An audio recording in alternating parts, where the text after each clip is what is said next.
family away from my Carolina home. Had dreams about the West and started to roam. 6 long months on a dust-covered trail. They say heaven's at the end, but so far it's been hell. And there's fire on the mountain, lightning in the air, gold in them hills, and it's waiting for me there. We were digging and shifting 5 to 5, selling everything we found just to stay alive. Gold flowed free like the whiskey in the bars. Sinning was the big thing, Lord, and Satan was a star. And there's fire on the mountain, lightning in the air, gold in them hills, and it's waiting for me there.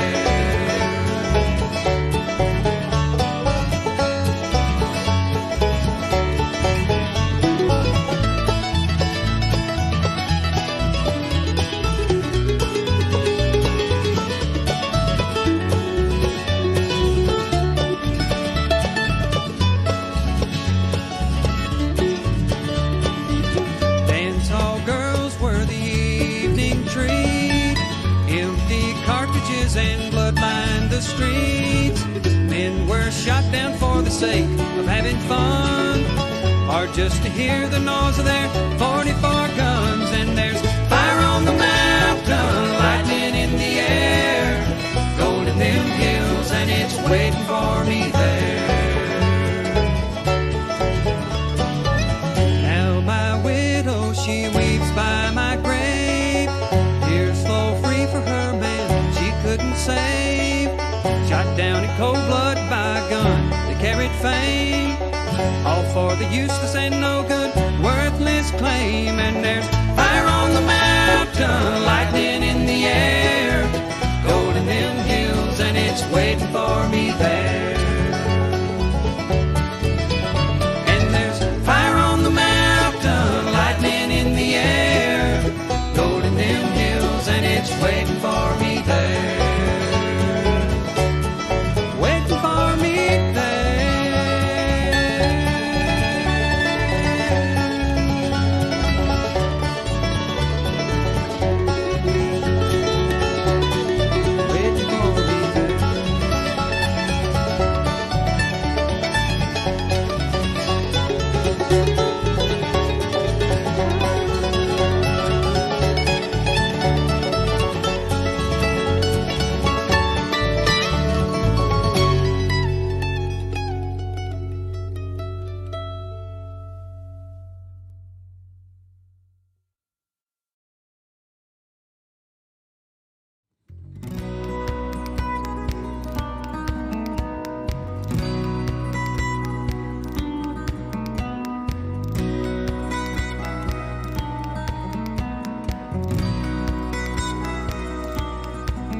5, 4, 3, 2, 1.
Hey, YouTubers and friends, how are all of you doing tonight? I hope you're doing well.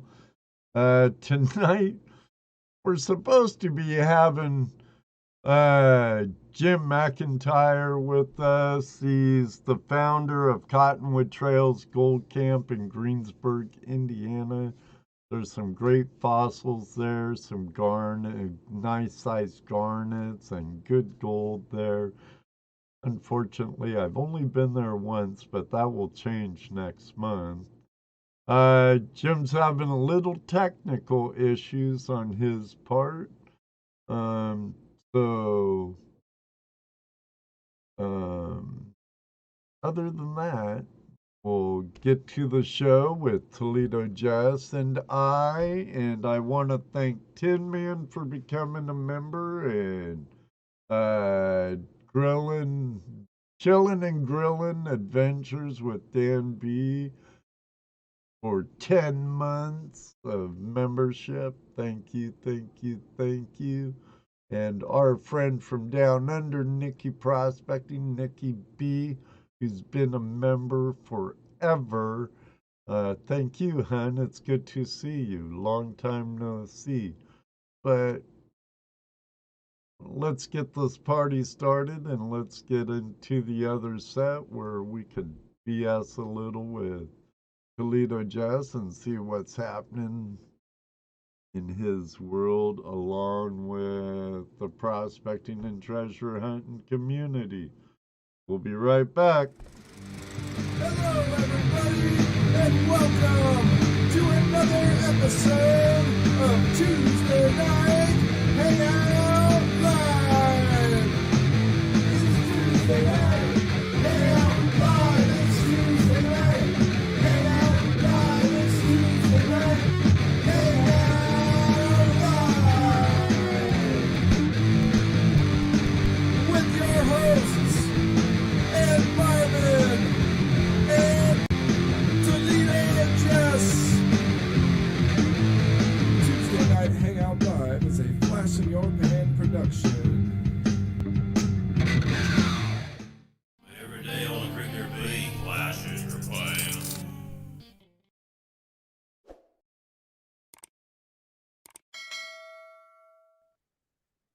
Oh man, if it ain't one thing, it's another. I thought I had everything unclicked.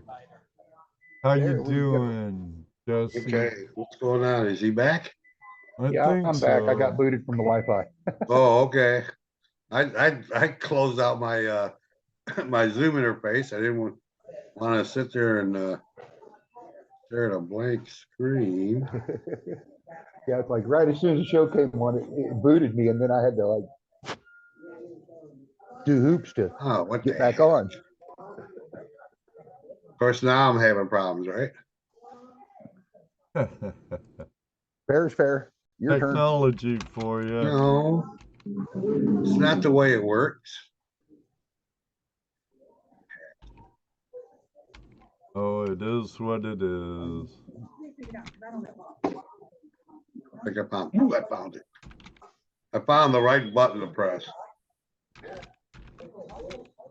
All right. Hey, everybody. Now where they're caught up. Hey. Let's what's up, Ed? Not much. Just try and make it. Keep Yep. my head together. Well, before it gets too loud in Taco Bell, let's say hi to our friends here in the chat room. Right. And tonight, and I'm going to start off with our special friends, all our lurkers. Welcome, every one of you. We know you are, and you know you are. And we appreciate all of you. Absolutely. Just make sure to hit that thumbs up. Hey, look who's in the house tonight. Nikki. Hi, Nikki. Yeah, it's a long time no see, No Nikki. kidding. Yeah. Glad to see you're okay, She I must guess. be getting out of the opal mine. It's might be cooling down in Australia. Yeah. And There's GPU. What's up? Wow, Relic Hunter. B3 Relic Recovery. JP Lonzimore. Hey, guys. Who's digging it? Hey, Terry. Old Lion. Hey, well, maybe if you would have been in a Waffle House tonight, we'd get some extra entertainment, but hey. or a Hooters. You know. We could have been at a Hooters. Well, there goes Ed, right into the gutter. I'm a dirty old man. What can I say? I'm a dirty old man. They would break out with a fight out there. Chance of dancing girls at Taco Bell. Yeah, he is a party. Yeah, he's at Taco Bell, JP, hopping on their free Wi-Fi.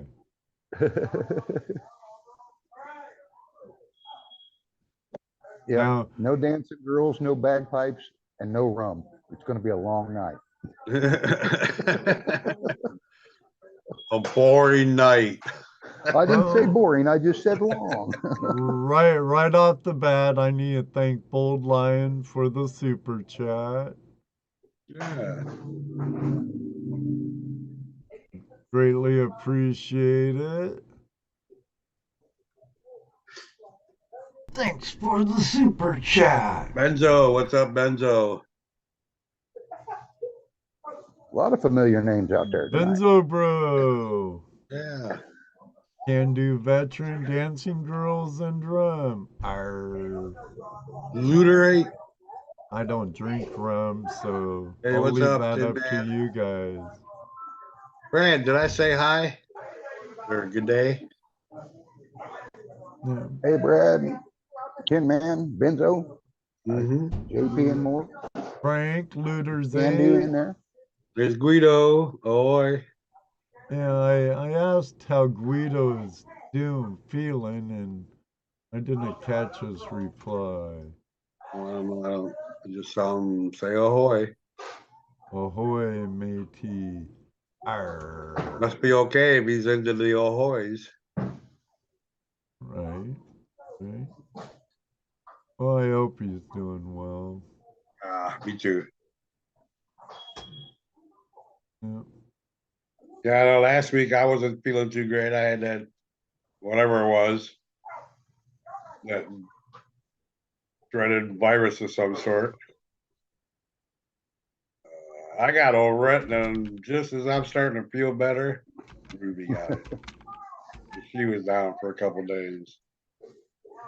She's just not getting out of it herself.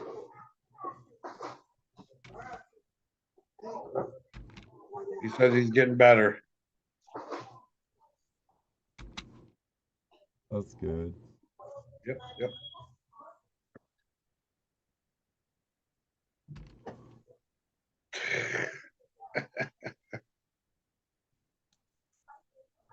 We didn't have tacos tonight. We had wings. Well, no, from the looks of the screen, the DoorDash guy's going to be making some money, apparently. Or eating really well.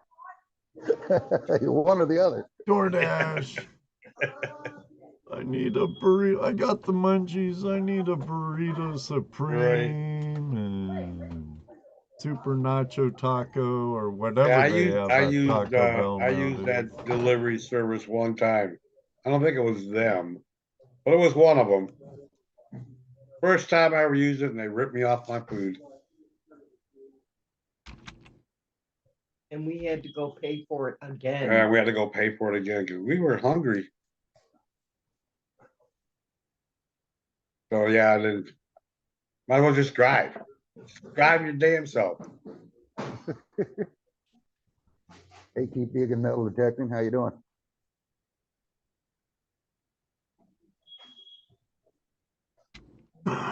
So tonight we have our guest is Jim McIntyre from Cottonwood Trails in it's South Central Indiana, right? Yeah, Southeast Indiana. Yeah, Southeast. Greensburg. Okay. Greensburg, yeah. Okay, Southeast. Hey, keep digging metal detecting. Welcome. So how long you been there at that place? I've been prospecting down there for 20 years, but I've had the camp open now. This is my 16th year. Unbelievable that it's 16 years already, but yeah, Really? we're into the 16th year. And So- rebuilding again after tornadoes and floods and tornadoes and yeah. more flooding. We're rebuilding again, but we're doing all right. Typical Mother Nature stuff. Oh yeah, well that's the benefit Good of having West a gold weather. camp in a floodplain. Yeah, right. There's always that double-edged sword, right? Good Right, place well, for a see, campground because there's gold, it's nice camping area, but And you like place the for a flood, campground you 'cause like it's in the the floods floodplain. because they bring in more flood gold, but gives you a lot more to do. it right? keeps me busy. I'm Last, sure. I guess it was 2 years ago, camp was under anywhere between 15 and 18 foot of water. I woke up that morning to watch my 12-foot flagpole go under. Well, it's a good Actually, thing I think I remember you're I think I remember some pictures from then. Yeah. good thing you're up on that ridge then too. Yeah, I'm 35 foot up. I ever have problem with flooding up there, the whole world's got a lot more problems than I do.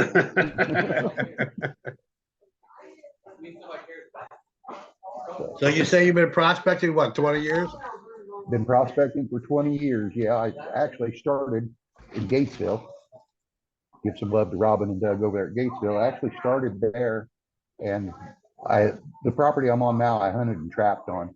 And so I classify the material out, take it home and drink a cold beer and pan it out in the garage during the winter when I wasn't doing furs and everything like that. Right. And then ended up getting with the landowner and told him I had a vision. Of course, it's been a nightmare, but no, it's not been a nightmare. It's been a dream come true, really. But the landowners decided that they thought it was a good idea and let me do it. So yeah, I don't own the property. The landowners, I'm there on a handshake, and it must have been a pretty good handshake because it's been 16 Yeah. years of having a gold camp now. Hey, well, obviously it seems to be worth it for them too. You know? Yeah. I'm on 4 different landowners down there. So there's about 1.5 miles or so of creek, and everybody's been real good to me. There was a few of them when I first started was kind of, we don't know. We'll try it out for a year, see what happens. And again, 16 years later, here we are. So, I'd like to get down there more often than I have. I've only been there once, Jim. Yeah, I haven't been there yet. I've not been there yet. But I like Well, what it took me what, 6 years or so to get down to Bill's. Yeah. yeah. I think, Jess, every time you try to come down here, something happens. I think the last time you were on your way down, somebody that was intoxicated wiped out both your vehicles. Yeah. Well, you know that happened again, right? Recently. Oh no, I didn't know it happened again. Oh yeah, just what, January. You know, I think I'd find to get fixed again. I think you'd find someplace else to park. And again. You come over here and show me where else I can park. Good luck with that, Jim. Parking slim to none, huh? Yeah. Yeah. Hey, Tim Curry, Dude, everything turned I out even all had, right dude, last night. I even had one. I was parking in my neighbor's driveway. The house was empty. The guy said, go ahead, you can park there, and at least it'll look like someone's there. Good idea. No, it didn't matter. I got broadsided sitting in the park in the driveway. Oh, go figure. No kidding. Yep. But he didn't total it. She You got a did. bar down the road from you or something? Is that the problem? You know, everybody leaving. the Well, car. there's more than one. Oh, okay. There's more than one. Yeah, and it's kind of a main street, so there is Yeah. traffic. Yeah, I remember the It's a last narrow, time the and guy it's a tried to narrow blame it on street. you. It's narrow street, so Yeah, not a lot of room. yeah. Like that, I remember that last time that the guy climbed out of his vehicle and tried to blame it on you. Oh yeah, oh that's the guy. That's the guy that Had the right of way. had the right of way. Right. Yeah, yeah. Yeah. He had Flipped the, his he Jeep had the right over. of way for your parked cars. Right. Right. That was him. Yep. Did he come out asking for his cell phone? No, that wasn't cell phones. Oh, jeez. You know, my wife and I, we've been watching lots of YouTube. And we've gotten in this rabbit hole of police cases.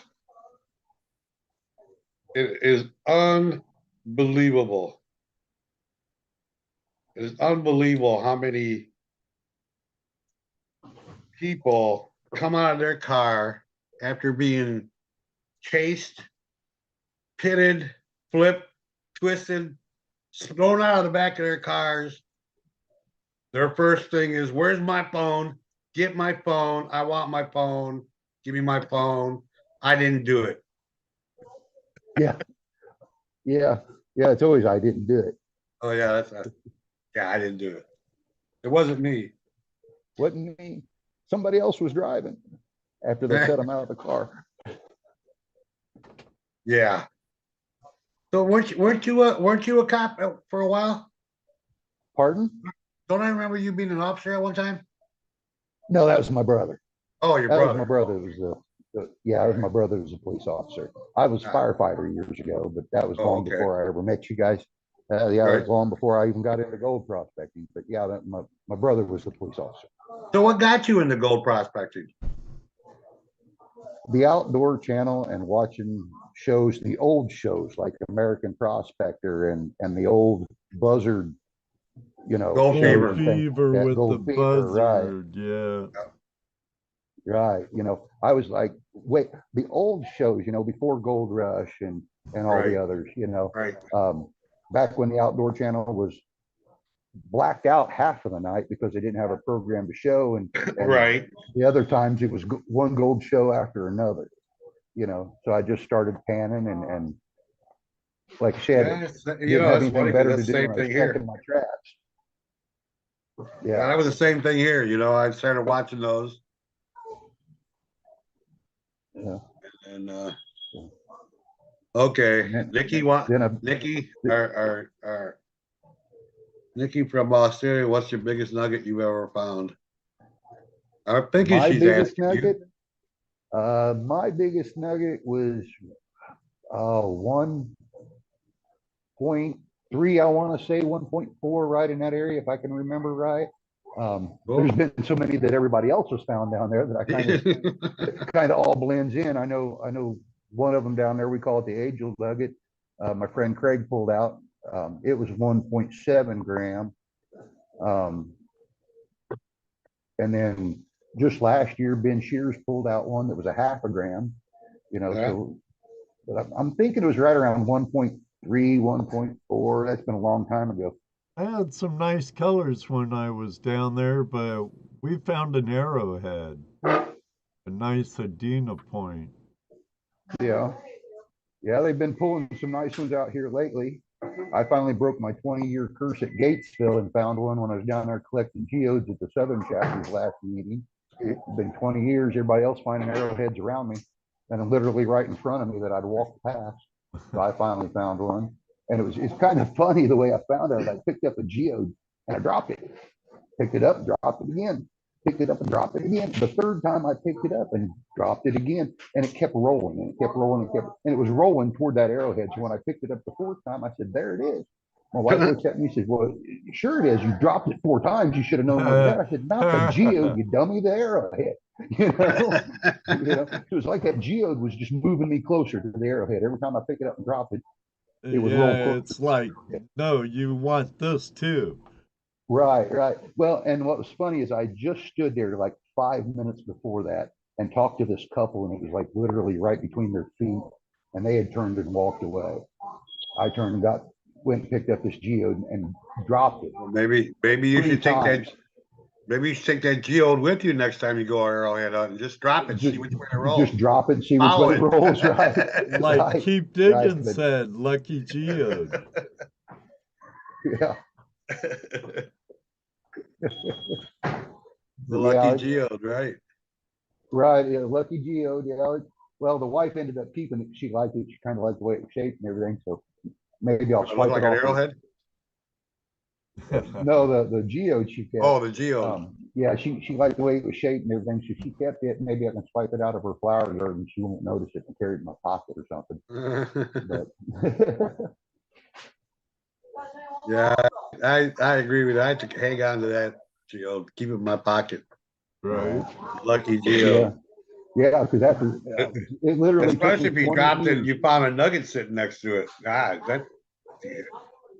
Well, yeah, you don't find too many of those laying around on top of the sandbar, but yeah, I'd like to. Doesn't mean it can't happen. Oh, I know. I wish I could walk around and kick those out of the way like I do fossils and everything that can't. So Yeah, we got a you're, fossil dig you're- coming up this weekend. So Yeah, your campground is pretty well known for the fossils too, isn't it?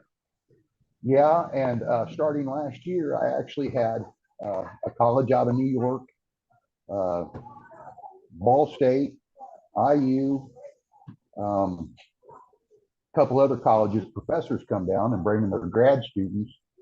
It turns out they found a layer of rock here. It's not that it's not supposed to be here. It's that it's hard to find because between the glaciation and the erosion, it kind of erased it. Right. They find this layer in Cape Girardeau, Missouri, Upper New York State, and Australia. It's called a Hermatian layer. And so one of the paleontologist guys that was down digging for fossils and everything kind of quote unquote discovered it. And he brought in the geologist and paleontologist from New York. And so I've had like nonstop colleges bringing grad students in and everything, digging fossils and studying the geology of the area, taking core samples and everything else. Right. They were just down again last weekend and going to be coming down here in another couple of weeks to do it again. So they're kind of rotating students through and they're not completely done doing all the studies because what started off, they were going to pull, like 30 or 40 core samples out of the different layers of rocks. They ended up pulling like 110, 120 core samples. So it's taken them a while to do all that carbon dating and all the different stuff that they're doing. But it's really interesting. I can at least become an echo box because to me, it's just a rock. Right. But, I get in there and I say, hey, you're going to have to explain something to the dumb redneck, because to me, I'm looking at a rock, but you guys are awful excited about something that I don't. So, and that's, Right. I will say that those college professors have been real good about talking to the country boy that's just looking at a rock and explain to him what kind of rock he's looking at and why they're excited about it and stuff. So that's been fun and a learning experience for me. I can't really say I'm educated about it, but I can at least tell you what they tell me. You know what I mean? You'll get there. It's But, just- every time you get more information from them, it's gonna make it better. I need to interject for a second. Jason, BC Treasure Trails, thank you. Oh man, what's the heck's with that? Oh yeah. Oh, I gotta do that twice for Jason. It's Oh yeah, super chat. must not have used it enough. Thanks for the super chat, brother. So, but yeah, we actually have a fossil dig coming up this weekend. So we'll be out getting the screens out and screening out for some fossils and everything. And I hope to take everybody down around that rock layer and show them really what they're looking at. Because like I said, for 16 years, for 20 years, because I've been down there trapping and hunting for 20 years, I've just been looking at a rock wall.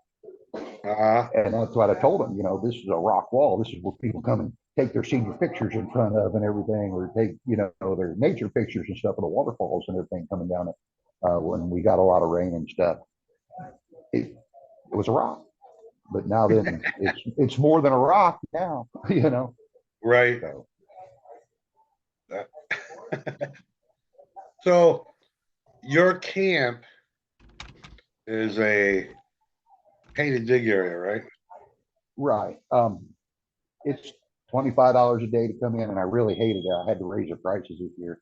For 15 years, I never raised the prices, and I just kept absorbing those gas increases and everything, and all the rebuild stuff and stuff like that. But when I start having to bleed my pocket, my bill money to do things, that, you know, I got to go somewhere that I didn't really want to have to go. So I had to raise the prices this year. So it's $25 a day to come in and prospect. You get to keep what you find. And if you ask the right question, I'll point you to the right place. You know what I'm saying? You got to ask the right question, though. You know, between the fossils and the gold and the artifacts, things like that, So you're not going to go home without anything. You know, I provide the firewoods. I tank in water from the city, so you got fresh water to clean with and everything. Getting ready to rebuild the shower house because the flood 2 years ago kind of took it out. So we're getting ready to replace that. So it's there to use. And that gets you creek access for the day. You know, you choose how long you want to dig. right. You know. So you also have camping though, right? Pardon? Camping? You have camping there, right? For like the weekends and stuff like that? Yeah, it's primitive camping. Yeah, Yeah, it's primitive, okay. You You can pay bring to in the RV. dig and you camp for free. Yeah, it's primitive camping. You camp for free. Oh, You know, okay. Okay. So it's- okay. Well, let's break that down then. So you get there in the morning, you pay your $25. Right. You prospect all night, and you can camp overnight, right? Yeah, you can camp. You can camp Okay. So the overnight. next day when you get up, you either pack up or you pay another $25, right? Right. For Okay. another day. Right. Yeah. Right. Gotcha. So Gotcha. So that's kind of how that works, and it's a loophole. I'm in a floodplain, so I can't be a certified campground. Right. So I don't charge you to camp. So you're not Gotcha. paying for camping. You're paying for creek access. See where Right. I'm at there? Right. I'm not Sure. And your creek certified access campground. is 24 hours. Yeah. You see what I'm saying? I You gotcha. can camp if you want to. It's just a Right. bunch of buddies getting together and having a good time. You know. Yeah, we're too tired to drive home. Right. And like at his primitive camping, you don't have hookups. Like I said, there's fresh water tanked in, so you can fill up jugs to fill your campers or whatever with, and got to have a generator for electric. And we don't worry about generators down there. We know some people's got medical conditions that causes them to have a CPAP or whatever when they're sleeping. You know, if you can't set up with a generator, camp at the other end away from the guys that have to have theirs, because Right. you know. Yeah, it's and anymore, unless you're using a generator from the 50s or something, they're all pretty quiet. Right. Well, unless you, I did have a guy bring one down there that was running a straight pipe once, and that was rather loud. Let's have an expansion chamber on our generator. Yeah. It was, But it's So how big an area do you say you're on 4 properties, right? Yeah, there's 4 different landowners. It's about a 1.5 mile long stretch of creek, just Uh-huh, short of 2 miles. The way the creek winds around and moves right. and everything. So, and like I said, we get real good landowners and everything down there. Should the creek happen to come up and you can't get into it, that's a good time. We go back in the woods on the feeder creek because that's the only time it's actually holding water is when the big creek's up. So you're not going to lose a day of prospecting. You know what I'm saying? Uh-huh. You might not be in a big creek, but we'll ship you up with some small equipment. If your equipment's too big, we can't get it down there. Then I've got high bankers and stuff. Hey, we'll take it. Yeah, Smaller I was piece of just equipment back there. yeah, I was gonna ask you about that. You furnish equipment? Do you have equipment there to rent or what? I've got 3 high bankers that's available to use. I rent those out by the day if you want to rent those. And I've got a small 2-inch dredge. I've got the 3-inch dredge and 4-inch dredge. You know, so And what are those get rental charges per day? if you want to use those, it's like $15 a day to use those, and you provide the fuel for it. That's just for wear and tear on the pumps and things like Right. that. Like I had somebody last year that got a little overzealous for trying to clear a rock out of a nozzle, and I had to replace a $200 suction nozzle from King, so that was pleasant. Yeah. But Right. and that's what that $15 a day covers. Right. There's oil changes and things like that. So. Let's see what we got here. And that's something I want to make sure everybody understands. The $25 a day that you pay to be at camp goes right back into camp. That money doesn't go in my pocket. That pays for the gas and oil to cut the wood and the wood splitter because I provide the wood. It goes for the mowers, the oil changes, the shower house that we're getting ready to replace, the cleanup room that's available and getting ready to expand and buy more equipment for.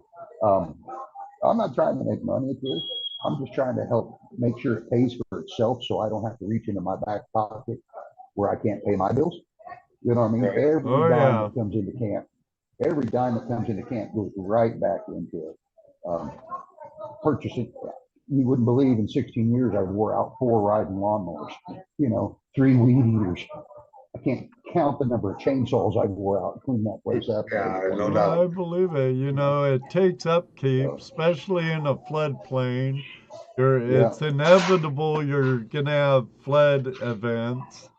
right. And you had it nice too. You had a panning area, you had a community fire pit, a little gazebo thing. Yeah.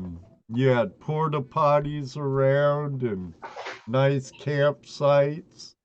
Um, yeah, I could understand. Definitely. Takes money, takes time, time's money, so Yep. Yeah, so our guest tonight, Jim McIntyre from Cottonwood Cottonwood Trails, right? Cottonwood Trails Gold Camp. Right. In Indiana. Grandma Kelly wanted to know. Greensburg, Indiana, Kelly. Just south of Greensburg, Indiana. And that's a really pretty part of Indiana. Yeah. That south of Indianapolis there.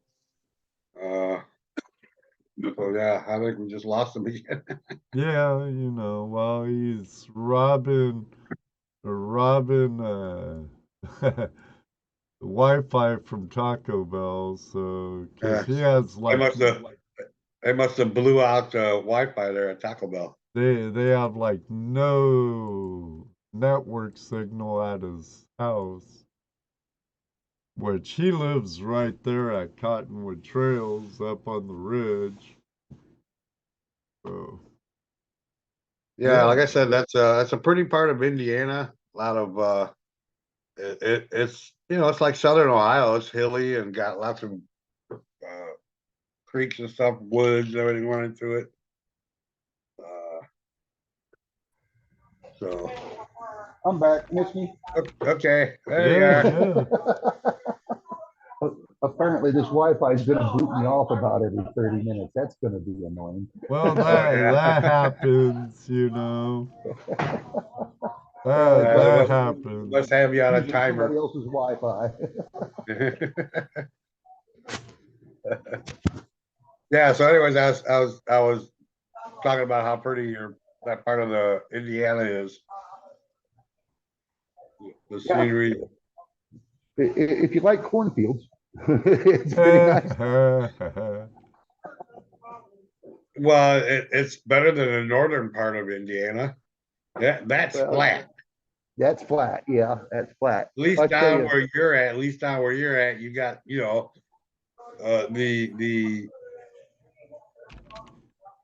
kind of like valleys and hills and woods and stuff, right, but it's not like out west, but you definitely right. have more scenery. Yeah. I'll tell you a funny story. 2014, right? I had a pretty good size outing down there. And the GPA people came out, right? So Lewis, back when he was chapter director and everything from GPAA, gets out of his car and the first thing he asked me is, "What's wrong with your corn?" Dude, what do you mean what's wrong with my corn? Well, it's all brown and everything. Does it have blight or what? Because it's October, it's harvest time. I'm like, no, it's supposed to look like that. And he says, "I've never seen brown corn before." Seed corn. Yeah, he's seed used to corn. sweet corn and everything out there in California. It's like, what do you mean what's wrong with my corn? I'm like, ain't wrong with my corn. It's seed corn, dude. It ain't Different sweet kinds of corn. Right. But yeah, Yep. it was kind of funny just to kind of laugh at him going, what do you mean what's wrong with my Hey, corn? It's supposed to look like that. Right. I'm kind of actually hoping they plant corn this year. I'm tired of looking at beans for the last 5 years. They What, they haven't haven't been rotating? rotated their crops. Pardon? They haven't rotated their crop. Not for the last 5 years. It's been beans. They've been doing those contract beans. So they're getting pretty high dollar, like those Olean beans that they make Right, cooking oil or right. whatever out of. Yeah, they've been doing contract beans. So I think this year we're going to do corn. Or at least I'm hoping. I need to change the scenery. I'm tired of looking at beans. Yeah, I think we need to explain to Nikki about brown corn. Brown corn, it's not brown. Here we have sweet corn that we pick. It's still green. It's what we eat. Then they have other corn that they let grow Dry. until maturity and turns brown, and they use that for feed and seed and that kind of stuff. So it's Then some corn farms itself is are, not brown, just the leaves and the stalk. then some around me are actual popcorn. Yeah. Yeah, now you get a lot of that down in southern Indiana. I believe it's Orville Redenbacher's. Is that where they're at? Yeah, down around Evansville and Vincennes area. They own like thousands and thousands of acres of popcorn. I know when we go down there I used to go down and help with the youth deer hunts down there. And it's like, here's this little bitty, 2 foot, 3 foot corn stalk. And I'm like, and my brother, he said, that's all popcorn. I'm like, wow. So yeah, I believe it's Orville Redenbacher's that's from here in Indiana. He In the southwest also corner of the state. he also has some up here, I believe, Jim. Have what? He has some farms growing his popcorn up here too, I believe. Yeah, probably so. Probably so. But, Well, you probably got contracts with those farmers to grow only certain kind of corn too. Right. Yeah. Just like the Olean beans, yeah, they're contracted Right. to do so many acres of such a crop. And I saw brewers out there hollering at me about the rum and bagpipes. Not at Taco Bell. I think they frown on the rum. I think they frown on the rum, the bagpipes, and the dancing girls. So we're kind of running short on that tonight. RSC's in the house tonight. Yep, and Robert Dupaty, how you doing, Bobby, bro? Darren Midbrant. Valparaiso, Indiana. Valparaiso. Okay. Welcome, Yeah, basically, Darren. Nikki. Hey, Darren, I ain't seen you in quite a while. You back in Indiana now? Or I thought you were out west. I thought Darren had moved out west. I didn't know he was back in Indiana. Nikki says, isn't popcorn just corn, but dried? Not necessarily. It's not dry, It has moisture inside it. So which is what makes it pop. now feed corn they let dry out because they'll Right. penalize you if it's moist, like soybeans. He was in Quartzsite, Arizona. Yeah, I see that. That's what I thought. He was out there. Well, welcome, Darren. Glad to have you here. Good to see him. Yeah, I ain't talked to him or seen him in quite a while. And there's a guy right there that can tell you about the artifacts we find down there at camp. He found a really good one. Oh, it's been 5-6 years ago when he was still in Indiana and still coming down. Yeah. I've got a picture of it somewhere. He found a really nice point down there, just all but perfect. You know, The point I found there was really nice too. Beautiful point. yeah. They found a big axe head out in the field the other day. It was just, where was I? I think I was actually in town doing something, and the guys were walking the field, and found a really nice axe head that had just been turned over when they were spiking the field. So laying right on top of the ground. Cool. Nice. Yeah. Are they all no-till there, or do they till? It's mostly no-till, but there's an area out in the field that's been holding water, got a bad tile in it. So to help it drain, they actually went in and spiked it to help the water get on down through it a little bit more. From the winter melt and everything and the spring rain. So last fall during deer season, they went out there and spiked it pretty deep to help that water in that wet area get down through the ground and everything and drain out a little quicker. I'm looking for them to probably run new tile in that field this year and try to help dry that out a little bit. It's got a big swamp area out in the middle of it. It's really probably one of the best field they've got on the property to plant. So you need to do something about the flooding issue it has. But yeah, I guess one of the hooks just happened to catch that just right and rolled it up on top of the ground, and the guys were walking along and found it. So you say you find artifacts and stuff. You ever find anything besides just like points and things? You ever find any pottery, any old pottery or other tools? We find some old stoneware. I've actually found the door to an old cast iron stove that was Griswold. And that's about all that was left of the door. You could see the name Griswold on it. The rest of it was rusted away. I just found the leg to another stove the other day, old cast iron stove. And we're finding a lot of tinware, the old enamel tinware and stuff. We dredge up and find old bottles. You're finding that in the creek, huh? Yeah. We remove a lot of the metal. Usually what I do is I got red buckets, holes drilled in them so the water will drain out of them. And like that, if we're running 4 or 5 high bankers down along sandbar, whatever, I'll throw a red bucket out there. That's where all the glass and wire and nails and stuff like that go into. Me and Craig was in a hole last summer, and we cleared out a hole probably about 3 foot deep in the size of 2 pickup truck beds. And he removed 13 pounds of lead, and I pulled out another 7.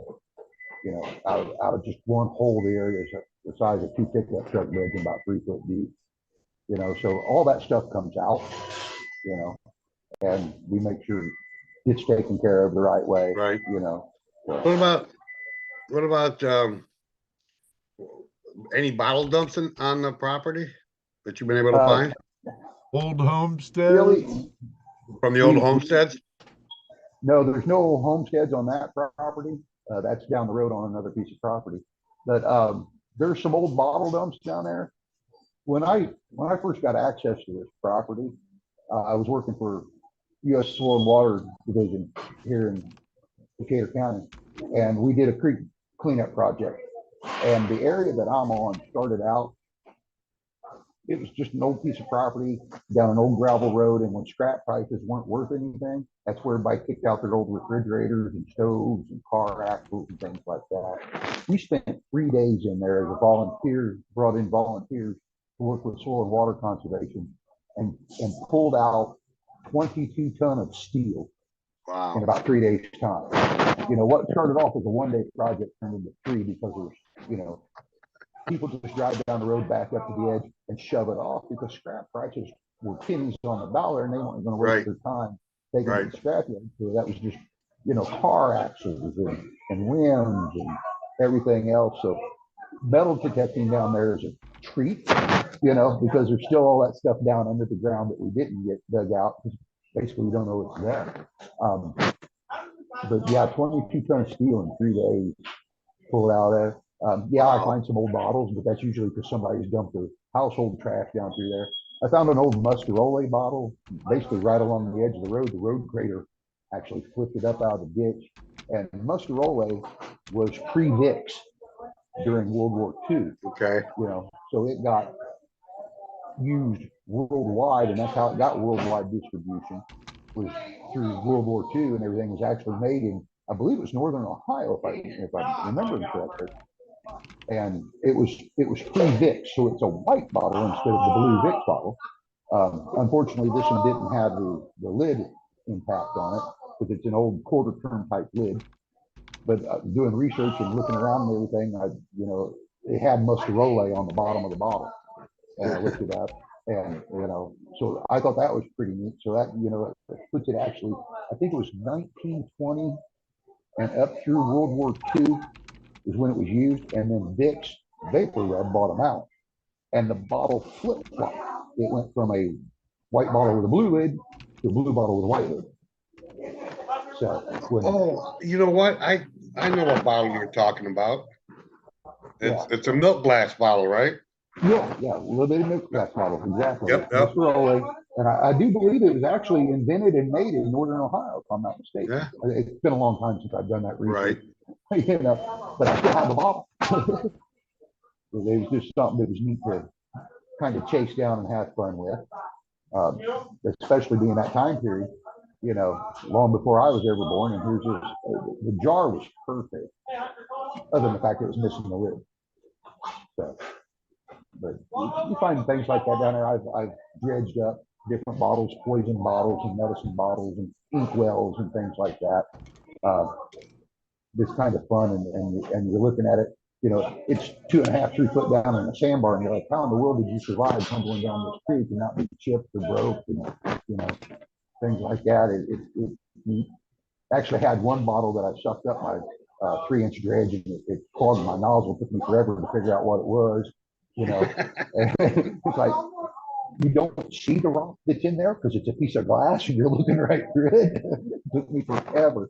I think I was like an hour trying to figure out what was jammed in my hose, you know. And then it was a glass bottle, and it's like, now you're trying to get it out of there without breaking it up and putting glass into the creek and stuff. So, yeah, that was an adventure in itself.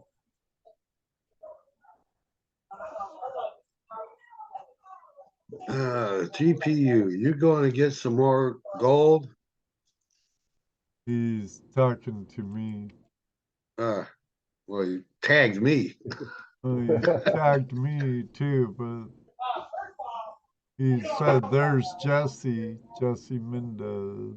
Yeah, I'm here. He's there. We just have Jim tagged or pinned up. RST, I see ya.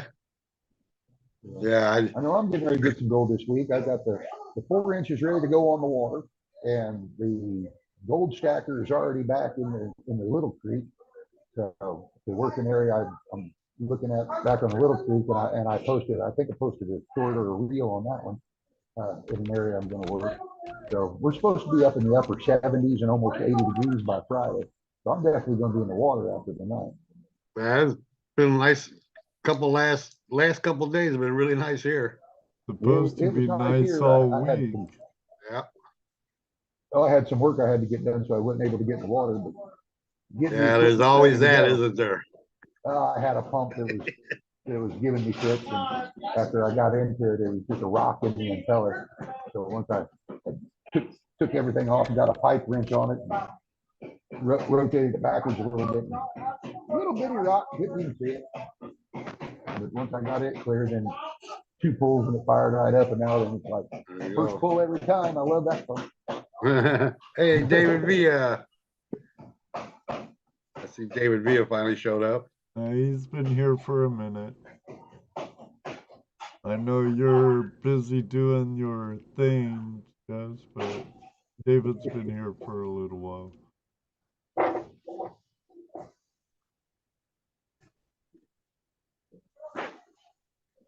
So do you, what other types of treasure hunting do you do? Well, I Have you gotten into any of the magnet fishing and metal detecting and that? used to metal detect a little bit. Mhm. Again, that's one of those things that flood came through, picked up my picnic table, all 3 of my metal detectors, 2 cast iron Dutch ovens, and 2 weedies, and floated the picnic table away. So I haven't got back into metal detecting because I lost all my detectors. And again, like I said down there at camp, it's a junkyard. It's not a junkyard anymore. And just digging targets and things like that. And I try not to dig up camp too much anyway. Wanted to get into the magnet fishing, thinking about that. But we've been down to Crater of Diamonds, made a couple of trips down there, so we do the diamond thing. Ron Coleman Mining, there in Arkansas, love that place. Twin Creeks is a great place. We dig some crystals. One of my favorite trips was several years ago. I went out west with 5 really good friends and got to do some gold prospecting out in Idaho. They loved the trip, loved being able to take that trip with the guys and everything. It's one of those trips I wouldn't have been able to afford to do by myself. Right. But traveling in a group like that and everything, it was fun to be with those guys and be out there. And it was, otherwise I'd probably never ever made it out to Idaho to prospect. We're getting ready to take off and go do some gem mining over in the Carolinas and do some crystal digging out in there and gem digging out in there. And we do that a lot at camp too. We're finding the garnets, we're finding the sapphires. Haven't got confirmation yet from GIA that we might even be finding some topaz. I know right now we're finding garnets, sapphires, zircon, and fluorite, and that's all been tested and confirmed and certified by the GIA, Gem Institute of America. And we've got samples right now sent out to them to find out if we're possibly finding topaz. Of course, it's all pushed in by the glaciers like everything else, but it's kind of neat to be able to have it certified by the GIA and be able to say proof positive, yes, this is what we're finding here. Yeah, it's here. They're not big. Yeah, they're not big. And, yeah, some of them are pretty good sized chunks. Doubt if they're quote unquote gem quality, for cutting and setting and things like that. But to be able to say you're finding it and to have the GIA certify it, say, yes, this is what it is, it's kind of a fun thing, kind of like having the paleontologists and the geologists and everything down, looking at this rock wall and looking at the fossils and everything, saying, yes, you are finding this here. Of course, we find the free float fossils and they're saying, who knows where it came from, but this stuff that's embedded in your bedrock is here. We're finding the starfish, we're finding species of crinoids that you normally don't find here because of that layer of rock is still here.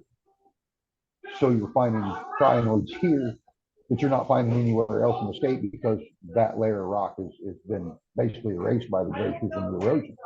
So I don't know, we just happen to be down in a pocket enough that it didn't You still got some left.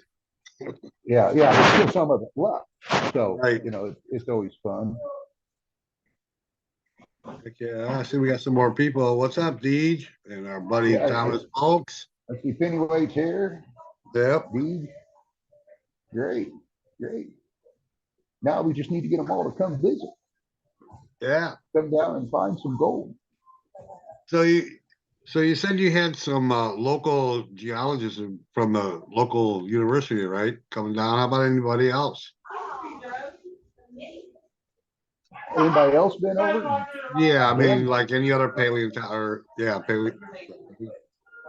Dan Cooper, and that guy, and that name ought to sound familiar to you guys over in Ohio and near Pennsylvania. Do you know Dan Cooper? He's got a big trilobite field out there and does fossil digs and stuff. He's been over. Yeah.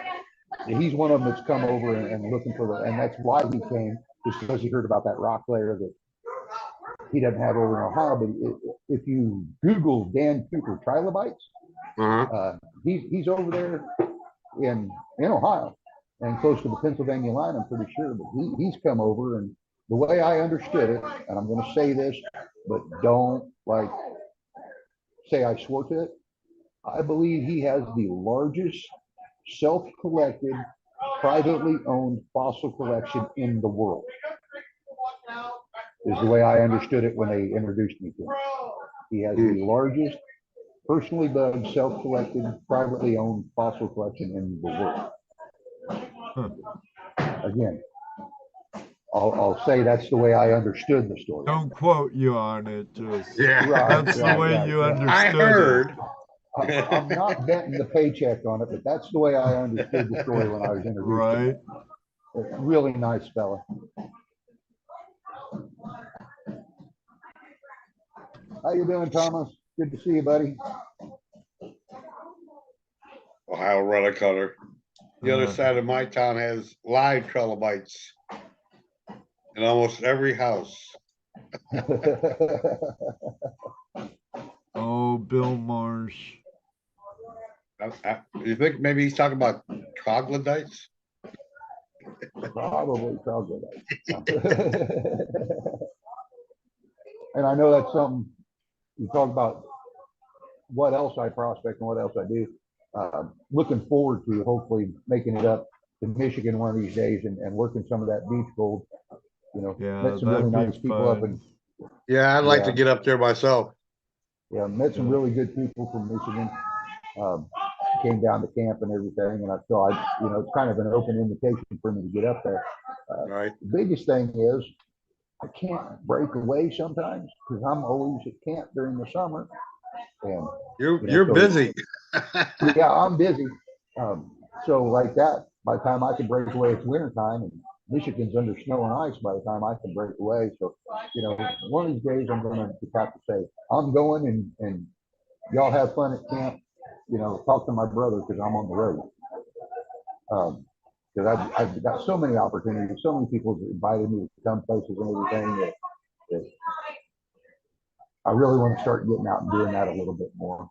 But I do enjoy running camp and having everybody down, and that's the thing. You know, I enjoy meeting the people, being able to hang out with them, run gold with them, you know, teach the kids. I had a family down there this past weekend, really great people, enjoyed having them down.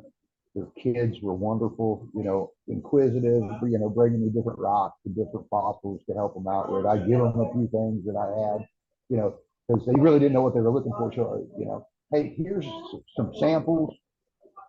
Now you know what you're looking for. And then it was like 2 hours later, you know, they're coming up, hey, look what I found, you know, because then when they knew what they were looking for as far as the horn coral or the bryozoan or the brachiopods and bivalves, things like that, they really didn't know what they were looking for. So you put a couple samples with, hey, those are yours, take them home with you. And now they're looking at it, it trains their eye, and, you know, they were great kids, had a good time. And to me, that's what it's all about. Is bringing these kids in, getting them out of the city, get them off the phones and things like that, and let them have a good time. Let them get muddy and dirty and just stretch out.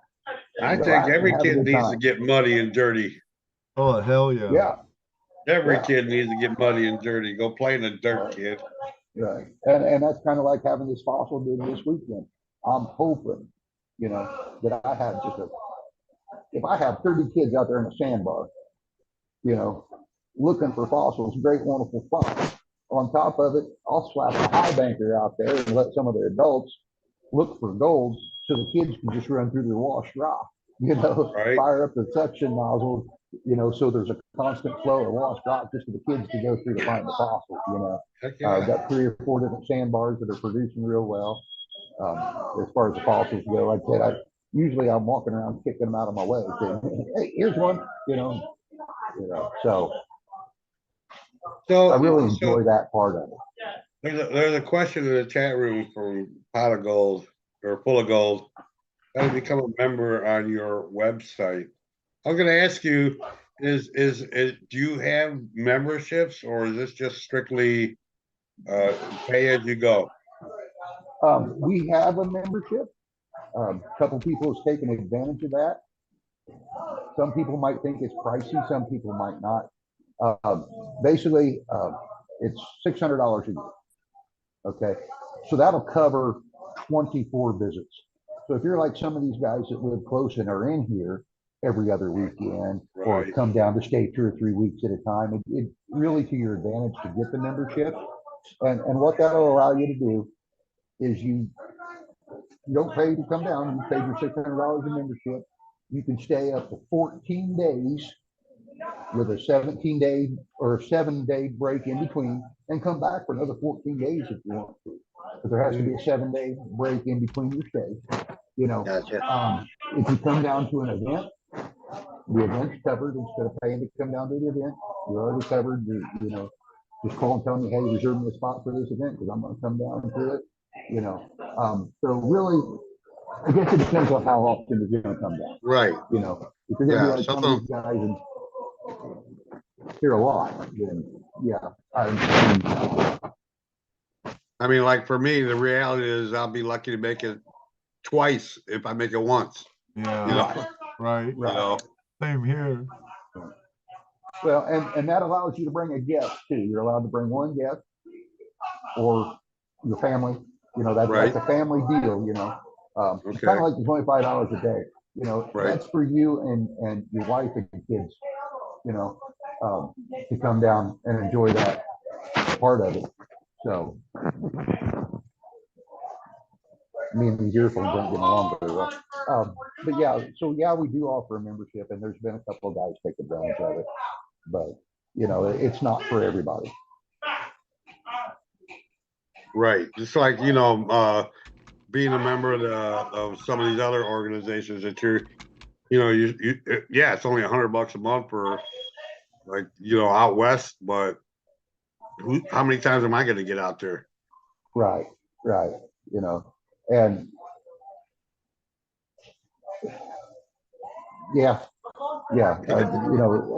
some, like I said, some people think it's a little expensive, and that's fine. But if you're looking at somebody's going to be here, more than 24 days out of the course of a year, that's a year. We did something different this year that we didn't normally do. Normally, I shut down during the wintertime. From the time Indiana deer season opens through January 1st, we close.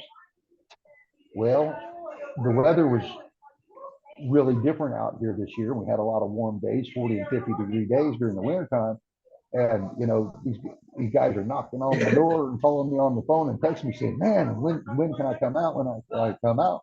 And so, what normally is my vacation, which is from the time Indiana gun season opens until January 1st, wasn't my vacation. I got the 14 days of deer season, and that was about it. Because everybody, we just had a really weird winter this year, and I couldn't tell people not to come out when it's 45 and 49 degrees out. So I went ahead and opened up, and it's looking like we're going to operate like that from now on. We lost you. He froze. He still has 4 bars. I don't know what's that. They'll pop off. pops Yep. back in.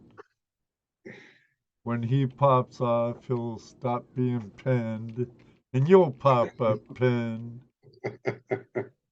No, he is thinking, David V. is. Oh, okay, well, just let Half hour Taco Bell Taco Bell timeout. Wi-Fi connecting. You know, technology. Hey, he should get his money back. Right. Doggone free internet. Yeah. Either that or the soft tacos hit him. Right. Too many soft tacos. He's coming back. He's back.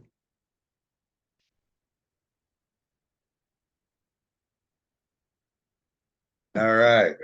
My 30 minutes must have been up. Where did I get cut off at? Yeah. I don't know. About 30 minutes. Yeah, my 30 minutes was up. I looked up and it's like Jesse's frozen. It's like I can reach up and poke him on the nose and you don't even know it. Yeah, we thought maybe the soft tacos got to you. No, not yet. Not yet. I'm about out of Mountain Dew though. I'm gonna have to walk to the other side of the store here in a minute and fill up. Uh-oh. I thought it was free refills. Well, yeah, but the machine's clear on the other side of the store. Oh, okay. Remind me next time to set up at the booth where I just have to reach over my shoulder. Yeah, right. Just reach back and. Yeah. I'm sure he tried to get the most quietest part of the dining room and be out of the way. But Yeah, I made arrangements with them when you asked me to do this. I come in and talk to them and made arrangements with them to set up at a spot, and they give me a nice big table and everything off in the corner. And I didn't realize their Wi-Fi was going to boot me every 30 minutes, but hey. it is what it is. At least it's not every 10. Right. Yeah, it could be worse, I guess. Right. So do you What's accommodate outings? Like if somebody wanted to do Yes. some type of event there, and is that something you would consider? Or is there a special game plan or? Yeah, I get some of the clubs. Matter of fact, Southern chapter of the GPAA has got their outing the second weekend in June. Mhm. They lease the camp for the weekend, so anybody that comes to their outing comes in for free. They can camp, overnight. It's Friday, Saturday, and Sunday. It'd be the second weekend in June. I've got several clubs that have done that. Prospector Buddy did last year. They came in, and the first week of August, I'm hoping they come back again and do it again. Actually got a birthday outing coming up, Freedom Fest. Oh, anyway, coming up in May. Yeah. And those guys, what started out with 5 or 6 of them coming in, going to have a birthday get together, has now expanded, and it got to the point that I don't know how many people come anymore. I quit keeping track. I'll be there for that weekend. Oh yeah, I know you're coming in. I'm hoping Jess can make it down. But Is that Freedom Fest? Yes. Yeah, that's a freedom. It's not my 4th of July Freedom Fest. This is Can-Do's birthday, Can-Do Veterans birthday, and they're Right. calling it Freedom Fest. So there's there's the 4th of July Freedom Fest that I've got that's a week-long outing, and then his birthday in May. But yeah, I kind of quit keeping track of how many people's coming because I started getting double phone calls. Somebody call and say, "Hey, me and 3 other people are coming," and then somebody else would say, "Hey, I'm coming with so and so," and now then I don't know if are you one of the 3 or are you in addition to. So the last count I had was about 25, 30 people coming down, and now I just don't keep track. I'm just like, "Hey, yeah, come on down. We got room. If we don't have room, I'll cut down a tree and make room." Yeah, David V wants. Yeah, David V wants to know what's the largest group you've ever had there. 234 people in 2013. Yeah, I know you also do a fall thing, right? Yeah, I do a fall fest. Oktoberfest, isn't it? Yeah, Yeah, Fall Fest. It's usually around my birthday. And actually ended up getting married 3 years ago at that event. So, but yeah, if you look at our events on the Facebook page, I try to keep those updated as much as possible. Some of them aren't on there currently because they're 3 or 4 months out and we're still working out details on them. And others of them are popping up like this weekend and then in May. The month of June is flat booked for me. I won't be able to breathe because it's like outing, rock show, outing, so. So on a weekend like that, when you've got like an event, let's say Candu's weekend party, I'm just somebody that happened to be driving by and I saw there was Gold Camp and I wanted to go check it out. I could still come out there. I mean, it's not, yeah, I guess I'll ask, you got plenty of room to hold an event like that and still allow people to off the street to come in and. Yeah, actually, all our events are open to everybody. Oh, okay. Like that, if the club leases the place, right, they've leased the place, they're letting everybody come in. Number one, that introduces you to the club. So hopefully they become a member of it. Of course, they sell raffle tickets, so they're hoping to recoup some of their money back from what they've been into having the event and things like that. Yeah, very few times is it a quote unquote private event. It's more of a scheduled event for a certain group because that's what they want to do. They want to promote their club. They want to meet other people and they want to promote the hobby of prospecting or rock hounding, things like that. So camp is always open to people. If it's a private event, then I'll set it up down there. We'll limit the number of people according to the size of the area they're going to be using.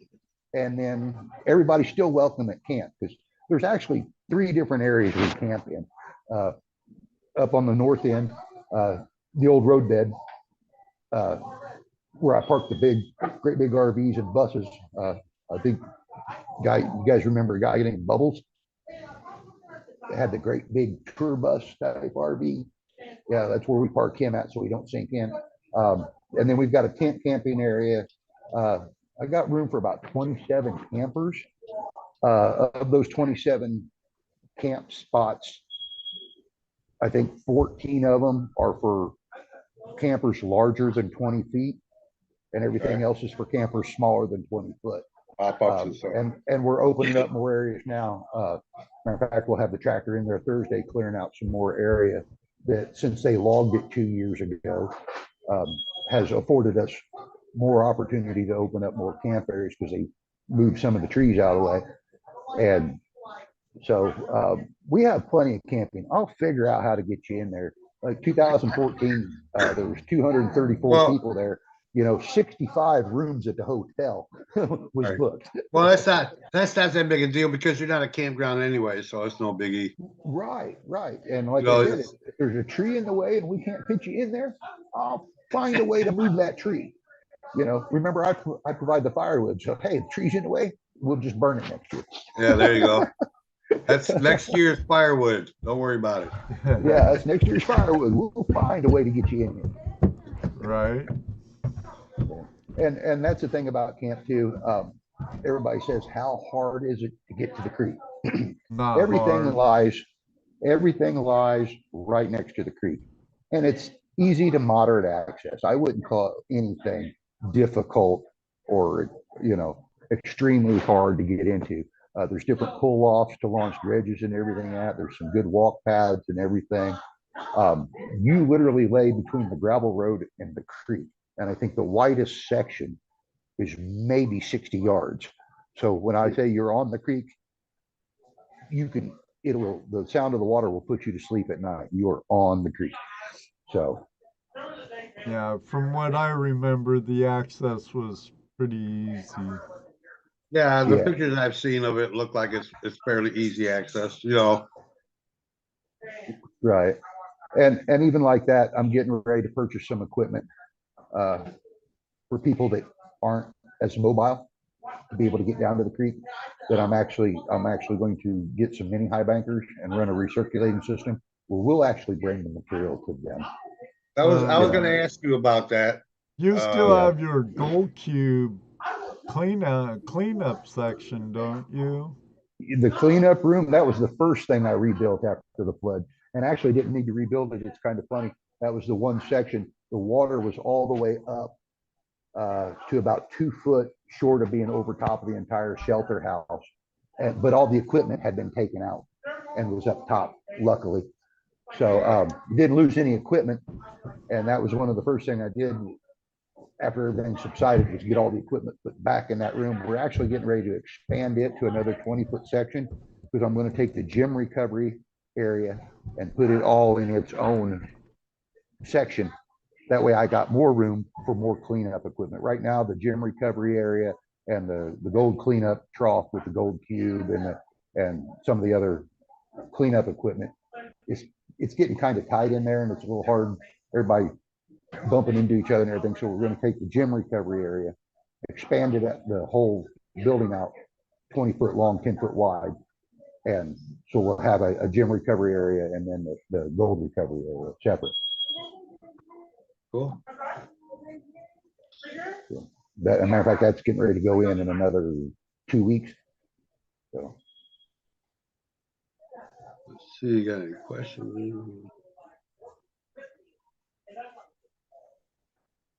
Is there cell service there? No.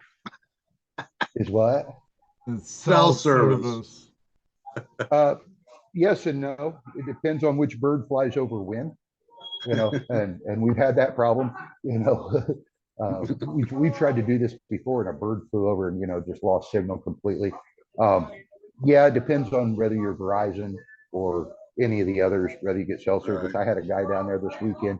His phone, no cell service. His wife standing right beside of him is playing video games, and chatting with people at the same time, going, ha, I told you not to get that brand,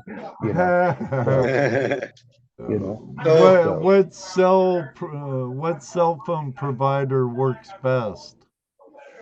I believe it's Verizon. I believe. I don't have Verizon, so I couldn't tell you which one really works best, but I think in their chit chat this weekend I think Verizon was the winner of that, and they had somebody else. But again, I don't really remember because I don't have Verizon. So I'm using the. It's obviously not Verizon, otherwise it wouldn't be a Taco Bell. Right. Yeah, there's not good Wi-Fi service down there. Let's say that. So. Well, yeah. So earlier, right after, a little bit after the show started, Terry Curry had a question. I'm not sure what it's about, but you probably do know what it's about. How did you make out with the kids at the campground last night? Yeah, I saw that. I didn't know if you heard me or not. That it worked out well after it was all said and done with. The others stayed. Nobody went to jail. The father was fairly calm. So yeah, it Sounds like you had some drama at the campgrounds. Well, there was a tweak. Some kids that were school age came in and asked to camp, and me not paying attention said, "Sure, no problem." They paid their $25. They set up camp, and then I find out one of them probably shouldn't ought to have been there, and her daddy was a little cranky. So yeah, once that went through, it was all good. And really, other than somebody being somewhere they shouldn't have been, or their father wasn't aware where they were. Kids will be kids. Yeah, I wasn't even thinking about it. It's a school night. It ain't summertime yet. I haven't had kids in school for so long. I didn't even think about it until my brother says, you got a bunch of 16, 17-year-olds going to camp out tonight on a school night? I'm going, oh, dude. Didn't ring I don't know that. I don't know that I would personally. I would be leery about letting 16 and 17-year-olds stay in my campground like that. I mean, that's me personally. Well, see, there's a wonderful thing about Facebook. That's how I found out one of them wasn't supposed to be there. Because you look them up on Facebook and then you follow their friends list and you find their parents or friends of their parents and you say, hey, are you aware that your juvenile is here on a school night? And there was 5. Yes, I do know they're there and everything's good. I say, great. I just didn't want an angry parent or the police showing up. Oh no, we know they're there. They told us we were there. Thank you for letting them stay there. Okay, yeah. Well, there was the one. Yeah, there's always the one. That one. There was always that one. Yeah, because they were after my brother made the light bulb go off in my head. Hey, it's a school night. Oh yeah, this is probably not good. I did my due diligence to make sure I didn't have problems at a later time. Yeah. And everything was cool except for the one. And Oh, thanks. yeah. And she was probably the youngest one. I said she was probably the youngest one. No, it was the female one. Oh, the female. Yeah. Yeah. And Dad didn't know she was there. Yeah. So, but he was all right. Yeah. So that's why the question was asked, how it worked out. Okay. I didn't know. And really, they were all very polite. When they left this morning, camp looked like it did before they got there. They cleaned up after themselves and everything. Because that's another thing. You wonder what's going to happen with 16, 17-year-olds. It wasn't real loud last night. I could barely hear their music at the cabin at 1:30 this morning. And when I looked out and checked on them at 2:30 this morning, they were all in bed asleep. So fire had died down. So, I will say one thing, at least the parents raised them right. They're very respectful, didn't leave a mess behind, didn't tear up anything. So yeah, you got to roll the dice sometimes, Yeah. And you got to give them a chance. You can't say they're not trustworthy if you don't give them a chance to prove whether they are or not. How do you trust them? It was said and it's one of those, I'm an 80s kid, and it was said in Footloose. Right. How can we learn to trust our kids and count on them to be trustworthy unless you give them the opportunity? Got to give them the rope. They either hang themselves or they don't and gain your trust more. Right. And so I think if this same group of kids came and knocked on my door like they did yesterday and asked if they could camp again, I would let them. They like I said, very respectful, and camp looked just like it did when they left. They didn't leave a bunch of trash behind, didn't tear anything up. They weren't up. Matter of fact, they were gone in time this morning to go home, take a shower, and go to school. They were up till 1:30, 2 o'clock this morning, listening to music, cooking hot dogs over the campfire and everything.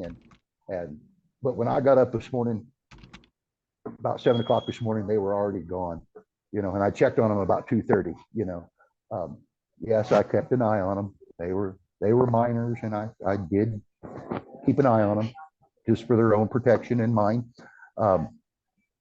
So it wasn't a bad night. Well, that's good. Glad it all worked out for you. Definitely. Yeah.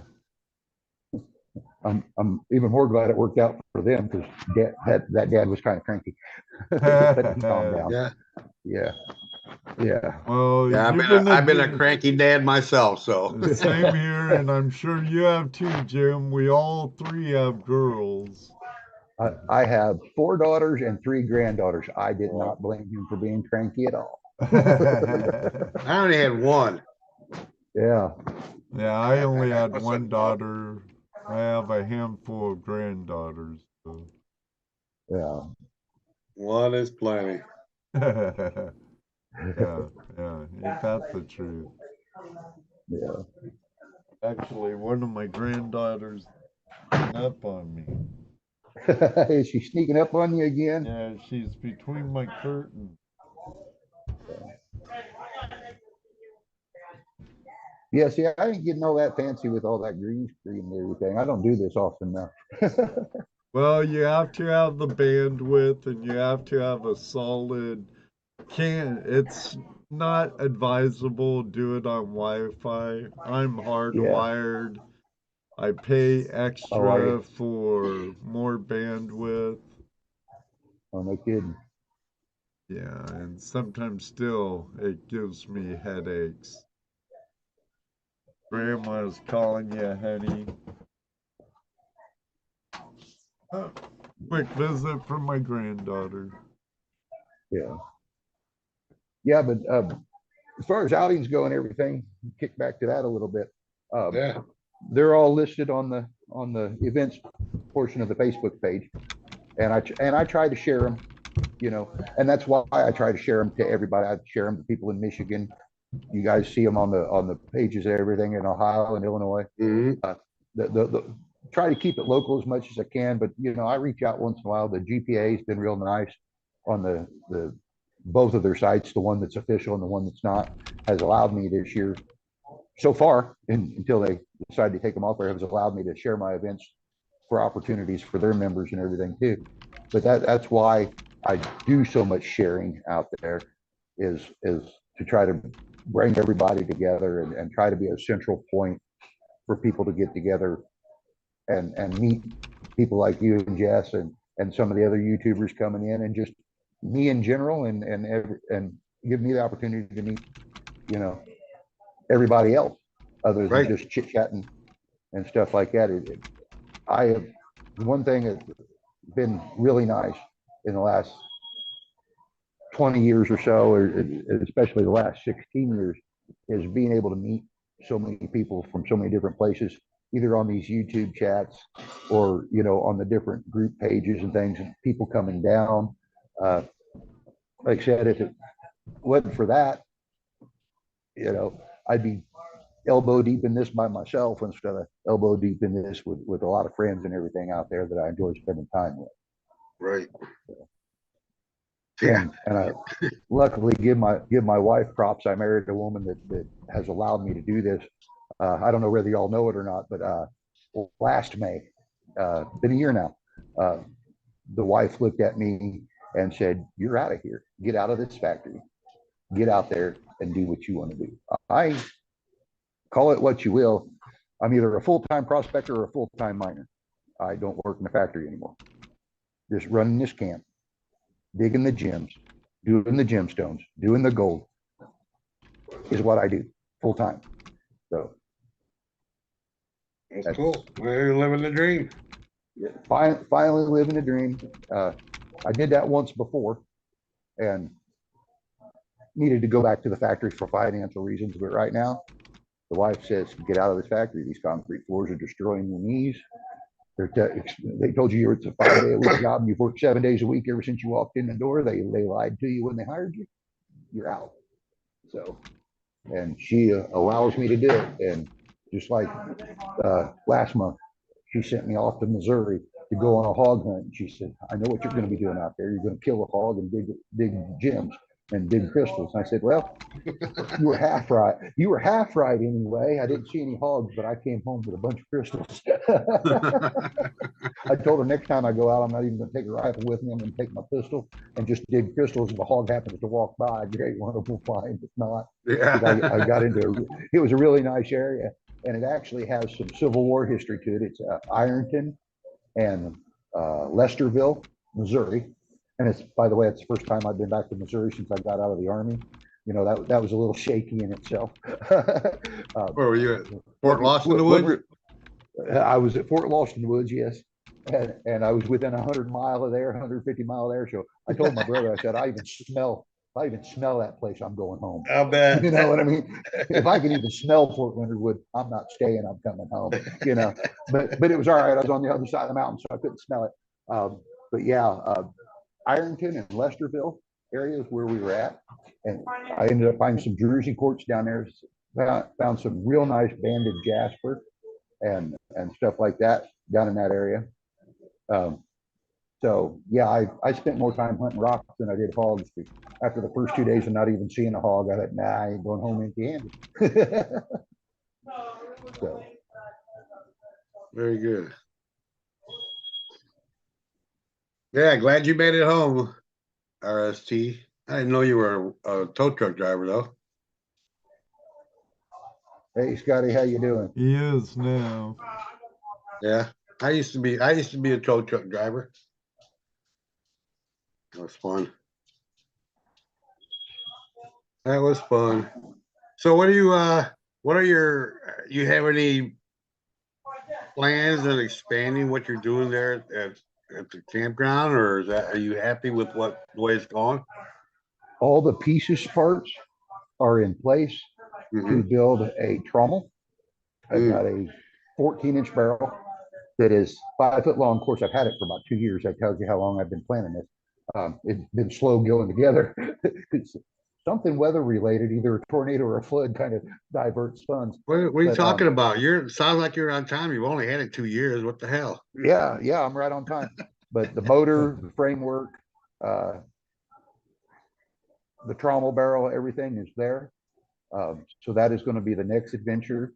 Going to have 2 different troughs to it. One smaller trough for a couple of guys to shovel into it, and I'm gonna actually be able to pick that trough up, take it off, put a larger trough on there to maybe possibly once in a while load it with a bobcat. But yeah, we're going to build a pretty good sized trommel. And hopefully the goal is to make that be on rails so it can slide. So I could load it on a trailer and maybe take it somewhere else where somebody wants to have an outing and say, hey, is your trommel available? And I can load it up on a trailer and we take it somewhere and set it up, make it available to other people as well. But yeah, it is ready to go together. All I need is for the son-in-law to bring the cutters and the welder and start fabricating that and getting it put together.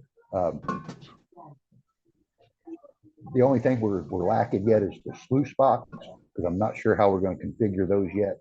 So we're going to get it all together, then configure the sluice box to the operation. That is a goal to have done this year. It's not likely to happen this year. It's probably going to be more of a next year type thing. Well, I got mats for you. I got mats for you to throw in that. Yeah. All right, you got mats. Okay. Well, I got mats. Yeah. That's the thing. It's probably going to be more of a next year type deal to be finished, but that is everything is there. But shoot, the motor to turn it's already there. So everything's there and ready to assemble. We'll set you up with some dream mats for your sluice boxes. Dream mats for my sluice boxes? Heck yeah. For your trommel? Heck yeah. Yeah. You think so? Oh, it would I haven't work. used them myself. Huh? I've watched them run. I've seen them run. But you never run one. I've never run one. I don't, and don't get me wrong, I'm not saying a bad word about Dream Mat. I have never personally run them. So I can't tell you yay or nay. I'll say I know a lot of people are sold on them and they really like them. But you got to remember, I'm old school. I'm just now changing my stuff over to Gold Hog. You know what I mean? How long is everybody?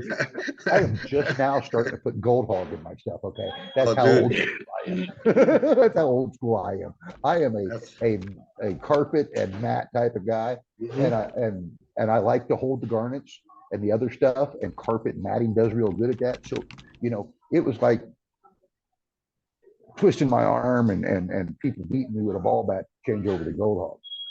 I was dyed hard, miner's moss and expanded metal for years and years and years. Yeah. And I started off with Gold Hog. And then you started with Gold Hog, Hog, and now right. And that's the thing. All the way. And that's the thing. It depends on the material you're running. You know what I mean? I run Dream Mat no matter what material you got. No matter what. No matter what. Yep. Let me bring that down to camp and let me run you through some of that sticky, nasty clay and see how it does. Oh, absolutely. If it don't ball up and and I'm not saying it will. And you would be the first one to come down there so we can stand and watch it run through that sticky, nasty clay I had down there, that greasy, snotty stuff. There ain't nothing that's like there's nothing that that sticky clay is not going to get balled up on unless you break it up first. So, I mean, Right. you know, so But yeah, you clay is a gotta go pain down without a doubt, inside that but Clay cartridge. is It kind of trouble. protects it a little Clay's bit. a sluice thief. yep. Yeah. But I don't Yeah. have problems with clay either with that. As long as I break it up, Right. you know, Right. And I'm not saying it won't handle it either, because again, I've never run it. I can't. right. And No, I understand. I'll say that, and let me say it loud to Mr. Peterson. I'm not bad mouthing Dream Mat. I've never used it, so I couldn't tell you. So let me make that perfectly clear to him. Dude, if I could stand there and run it for days on end and this, that, and the other, and do the testing of it, you know, great, wonderful, you know. But like I said, there's a lot. Oh man, Oh, man. oh Nikki man, called man, it. man, Nikki yeah, it's been a called half it. hour already. She just said Nikki called it. Wi-Fi timeout time in 5 minutes. A little sooner, Nikki, a little sooner. I was just trying to tell you, shh. But Dream Mat all the way. Only thing my gold hog mat's good for is the underlayment for my Dream Mat. Yes, you heard me right, Jeff, Mr. Lodak. I haven't heard nothing about Mr. Lodak's mattress sluice. Has he used it yet? Oh, I don't know. I doubt it because he's like Ray Russa. He won't give it a chance. Nothing against Ray, nothing really against Gold Hog, but in my opinion, from my experience, and clean out is a major issue. Clean out, Dream Mat, hands down, hands down. Yeah, I see. I still have some gold hog mat. You want to buy some? I have Gold Hog mat too, but it's underneath my dredge mat on my dredge. It puts my dream mat right where I need it. You're probably right about that, Ohio Rock Hunter. They probably have them timed like that so that people don't hang out there all day for 2 hours without buying anything. Could be. Yes, you do, Robert. Yes, you do. Full of gold. There's nothing wrong with gold hog mat. We're not saying that. We're not saying there's anything wrong with gold hog mat. Works No, fine. we're not bashing Gold Hog. The problem is all the hype behind it, all the so-called science behind it. So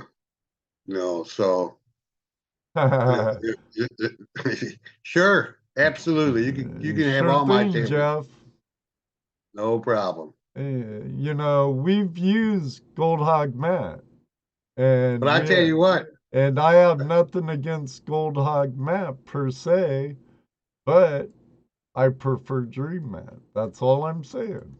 because here's an advantage of Dream Mat. I can take one piece of Dream Mat, run it in Ohio, take that same piece of Dream Mat, run it in North Carolina, take that piece of Dream Mat, run it out in California, Colorado, wherever, and just adjust to the material instead of trying to adjust my matting to that particular material. There, I can just adjust how I run that material across the mat. Well, yeah, Randy, Scotty, Tony, the shed. Yes. Sheepskin. Sheepskin catches gold. Indoor outdoor carpet catches gold. My thing is clean out and how well it captures. And Jesse and I have both told David Peterson, something better comes along. Is he here right now? David, something I- better comes along. We're moving. I'm not brand loyal. Not at all. Not at all. That's If I right. was brand loyal, I'd still be using miner's moss and expanded metal. But I don't mind concentrates. And clean out time for expanded metal and miner's moss and buckets of concentrates compared to what I have with what I use. There would I'm be, happy.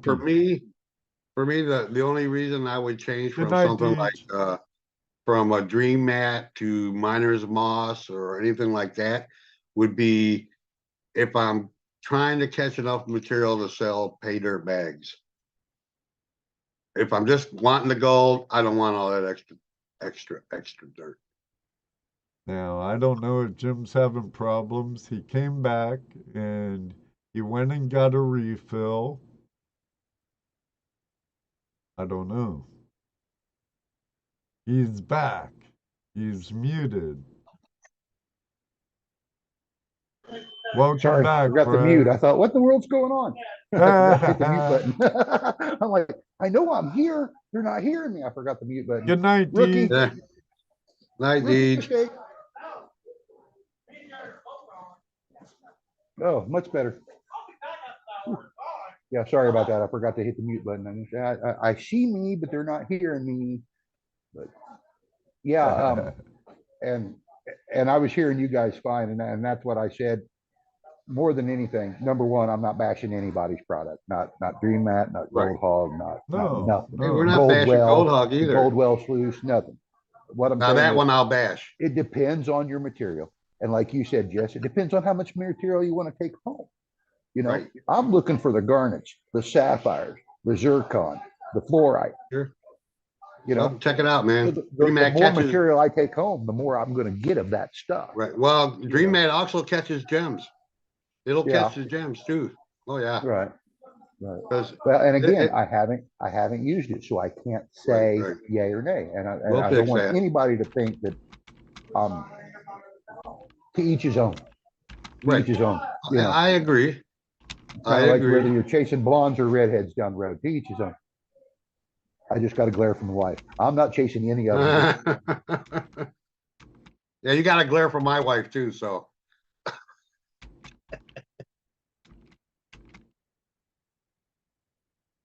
No, yeah, well, you know, Doc sold the company, so it's no longer Doc's company. It's Yeah, kind of- Doc don't own Gold Hog. From what I understand, it's owned by Chinese. Right. He's just a mouthpiece now. But that's what I hear. It must be on 10-minute increments now.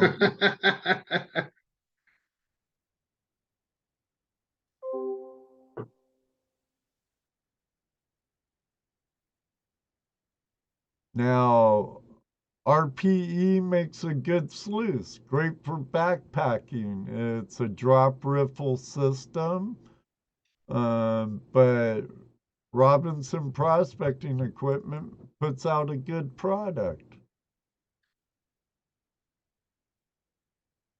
Everybody has what they like, and there's nothing wrong with that. I got into it not knowing anything and research and what I wanted to do and who I was. I was looking for quick, easy, and simple. I'm simple. That got too complicated for me too quick. Yeah, and Although I like this mat. Doc's gotta- working a lot on his landscaping channel now. I believe he has that landscaping channel. I forget the name of it. I'm subscribed to it. At least I used to. I would have to look. Again. Oh, yeah, and you're right, full of gold. Doc is a businessman, though. He Right. said it in the past. He's owned businesses before. Yeah. What products?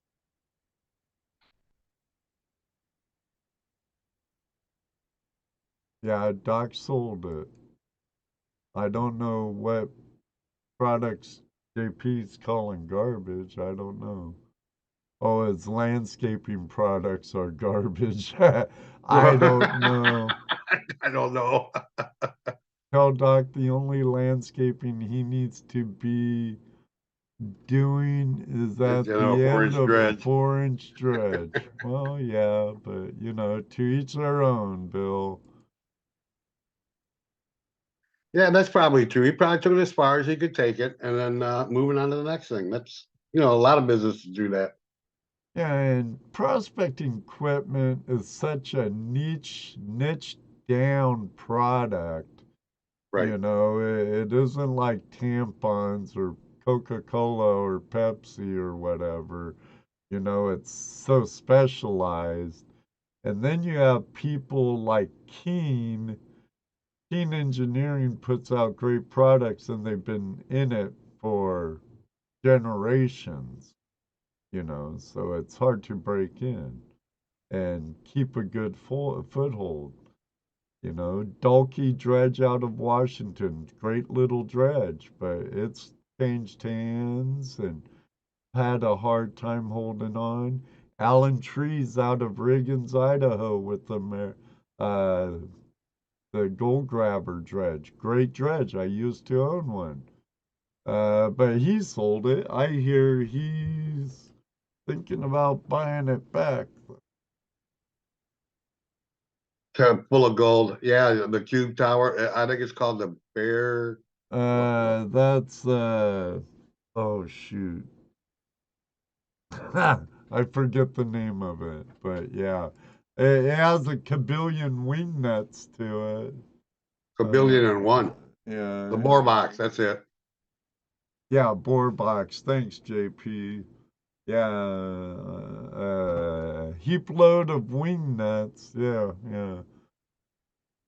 In reality, if you look at the things that have been developed over last 100 years or more, it really hasn't changed much in the sense that you still catch gold the same way. You run it through, you separate the lights from the heavies and keep the heavies and go through. And even with Doc's mats, though that's still the same process. So that industry itself, that part has not changed. That Doc changed the matting system to be able to change out quick and easy, or fairly quick and easy. But it hasn't really changed. It hasn't evolved.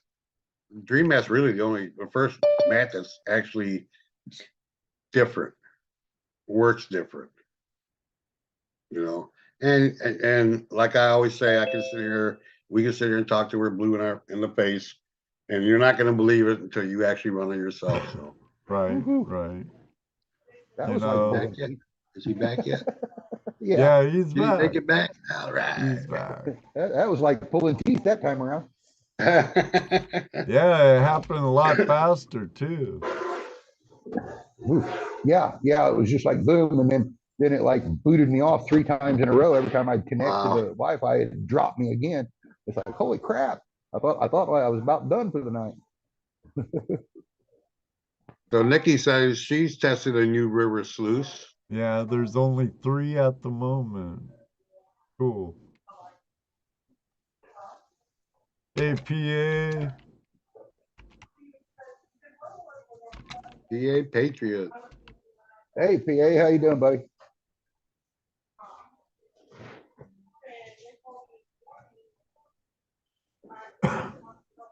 So, okay, we got one final question for you.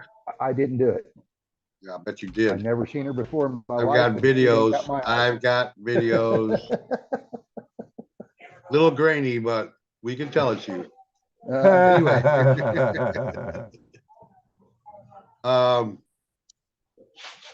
It's a hypothetical. Okay.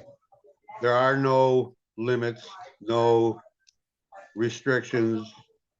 Laws don't, you're above the law. Where would you go and what would you go treasure hunting for? I'm not gonna hold you just to mercy. If you could go anywhere in the world, anywhere in the galaxy, anywhere. look for whatever you want.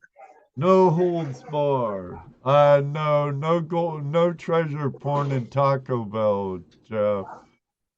Yeah. Oh, yeah, yeah. I didn't bring any treasure porn to Taco Bell. Man, if No, I could do anything, prospect for anything, anything, anywhere, anything, anywhere. national park, national monument, the moon, Mars, wherever. Australia. I think I would like to go to Australia, and because the opal and the gold out Yeah. there, Right. you know, I mean, seriously, again, I'm an 80s kid. Crocodile Dundee, man. Seriously, Australia's the place to go. You're right. Right. I'm an 80s kid. No, I'm with seriously, you. I got a friend that's got an opal mine out there and mines opal. I always see him at the June Rock show down at Bedford, and we always, swap some stuff. And he's always got a piece of Boulder opal for me and stuff out there. Really good guy, and he's got his own mining claim out there as far as for the opal. The way I understand it, I know he gets a lot of opal from Australia. Um, so I'd like to go out there, um, and the gold, man, just to be able to, run a metal detector and find nuggets like they're finding in Australia and stuff. The other thing would be, Oh, wait a minute now. You only get one choice now. I only get one choice. Yeah. But if I went to Australia, the Providence of Tasmania would be on there, and I'd have to get over to the South Island of New Zealand and dredge. Right, right. So this week for me, I want to get in a time machine and go back to 1849 Stockton, California. Oh yeah. Well, no. You be I'm there gonna in go 49. 1848. I'll be there before that. Give me a time machine. I'll go back with all the knowledge I have now in 1812. Take it all. Right. Yeah, it would have to be Australia. I mean, yeah, it's different than here in the States, but it's still the wilderness and my type of thing. I've been hunting and trapping and stuff since I was 10 years old, man. That's why a lot of people ask me how I stay out there at camp and live, quote unquote, live the way I do. Man, I'm not listening to sirens run up and down the road and loud bass cars at 3:30 in the morning going thump, thump, thump, rattling my windows. I'm not listening to neighbors screaming at his wife all the time. Usually it's my wife screaming at me that I'm listening to. I'm getting that look again. Anyway, it's a joke, guys. But you know what I mean? I'm out there. When I can wake up in the morning and drink a cup of coffee on the front porch and watch the eagle land in a big sycamore tree across from me, and I'm right out there doing what my dad raised me to do, and that is, be out there in the hills and the sticks, and yeah, the hills and sticks of southern Indiana, I'm not like out in the mountains or anything, but it's just my neighborhood. You know what I mean? It's what I grew up doing, and it's what I love. So Australia would be that mountainous adventure instead of going and living in the Rockies like an old rendezvous type trapper. Go to Australia and mine, man. Right. That Hey, well, our buddy Nikki says, hey, anytime you want to go opal mining, let her know. She's got an opal mine. That she does. Yeah? Her and her man. Yep. And then our friend Terry Marshall has an opal mine at Lightning Ridge. Right. And Ed, yeah, we have to admonish Earth Radio. He finally showed up. Yeah, he had a lodge meeting or some made up excuse. Well, no, I think he said Wi-Fi connection. No, he said, sorry I'm late. I had a Legion meeting. Okay. Whatever. It's not in the contract, Ronald.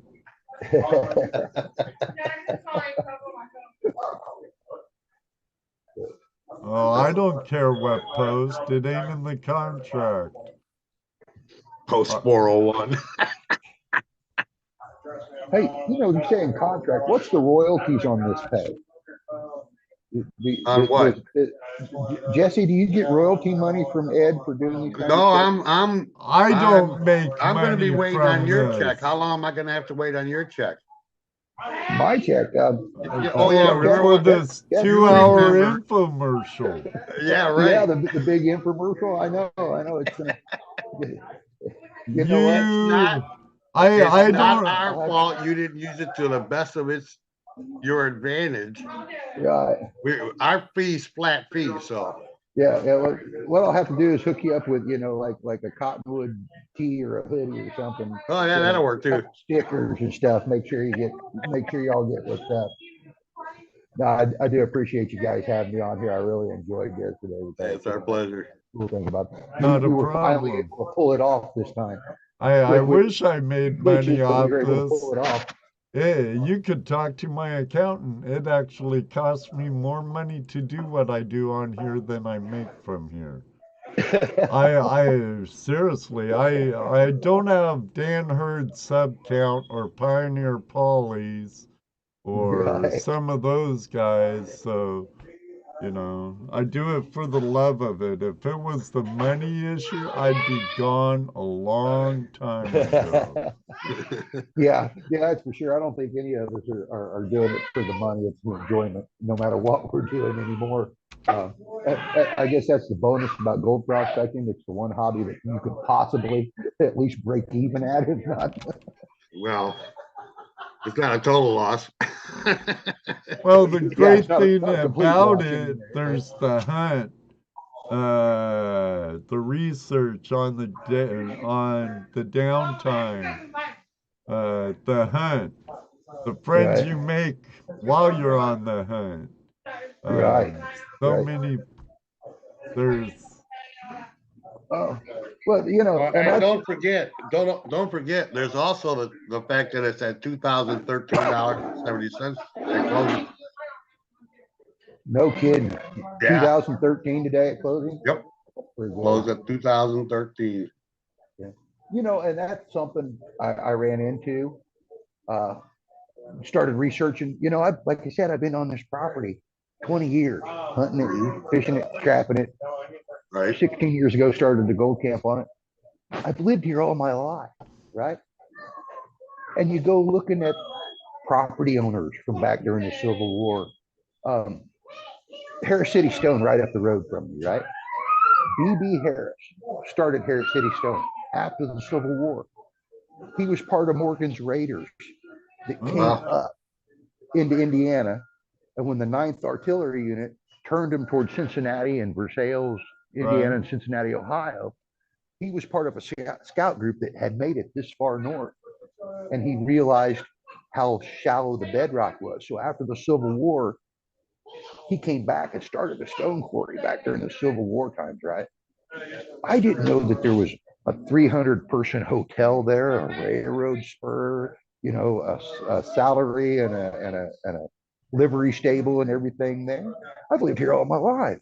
But you get into research like that, and then you're going, and then you see the old plat maps where the buildings were and everything. Right. You realize that railroad spur went up and met, So then I get doing this research, and then I get a book. All right, railroad spurs. Let's see if they run a railroad spur down through where I was at, because there's no clay mine there where they used to bring the clay up and make your old bricks, your old solid bricks, right? And cut in that clay.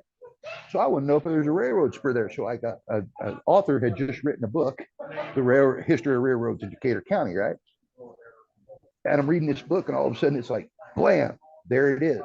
He says the same thing that I researched. It was right in that book. Matter of fact, I took a screenshot of it, or took a picture of it out of the book, telling about B.B. Harris and how he came here through.